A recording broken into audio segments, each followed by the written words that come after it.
იყო ერთი დიდებული კაცი. კარის სამეფო კარზე მსახურობდა. ერთხელ ამ კაცს ცილი დასწამეს, ტყუილად რაღაც დააბრალეს და მეფისგან მას ელოდა სასჯელი.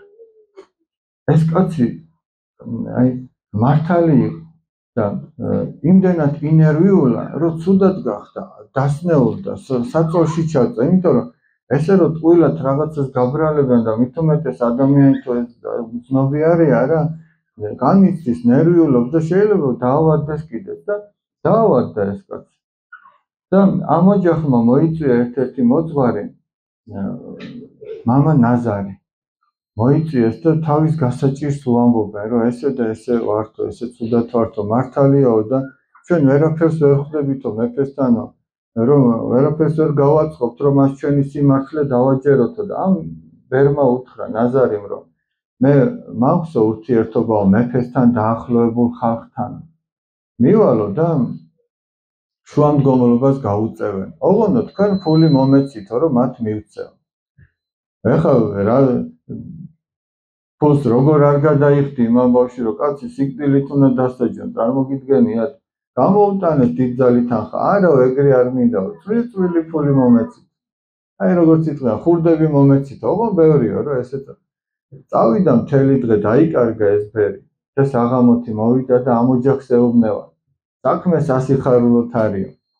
მე უკვე მეფესთან დაახლოებული ადამიანები ვნახეო და მათ აღმითქვესო, შემპირდნენო, რომ მეფესთან შუამდგომლობას გაუწევენო თქვენს ოჯახის წევრს.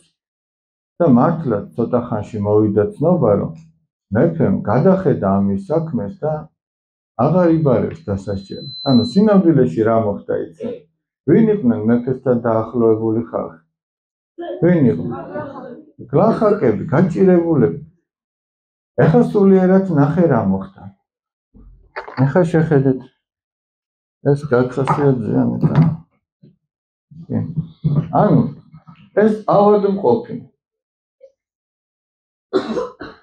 ხო ვერ აგებინებდა მეფეს. აი აქ არის მეფე. აქ არიან გლახაკები. გლახაკი.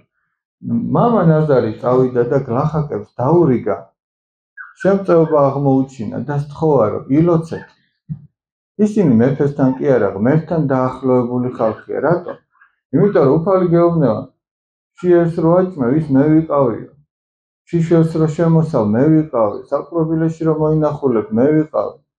და გლახაკებს დაურიგა და უთხრა, რომ ილოცეთ იმ კაცისთვის და ამად ღმერთში ავედრეს.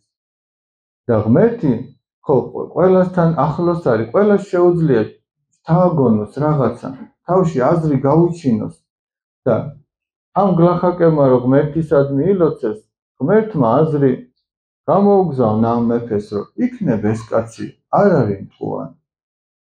და ისე ძალუმად გამოუგზავნა ეს აზრი, ისე კი არა თავში რომ გაიელებს და გაივლის. აი რაღაცა აზრი რო არ გასვენებს, რაღაც რო არ გასვენებს. ეთყობა ესე მოვიდა ამ მეფეს და აღდა მართლაც და გადახედა ამ კაცის საქმე, გამოიკვლია და აღმოაჩინა რომ ეს კაცი არაფერ შუაში არ არის. სინამდვილეში მეფესთან დაახლოებული ხალხი აქ არავინ არ იყო, მაგრამ ღმერთისადმი რო ილოცეს, ღმერთმა ეს შემწეობა აღმოუჩინა. აი შეუძლია მოწყალებას რო გააკეთოს. ოღონდ როგორ მოწყალებას იცი? უკან რო ტაშის მკვლელები მოგხვებიან, ეგეც კი არა. აი ჩუმად რო გინდა აკეთო. ჩუმად რო გინდა აკეთო. და რა აი ჩვენ ესეთი მოწყალება უნდა ვისწავლოთ.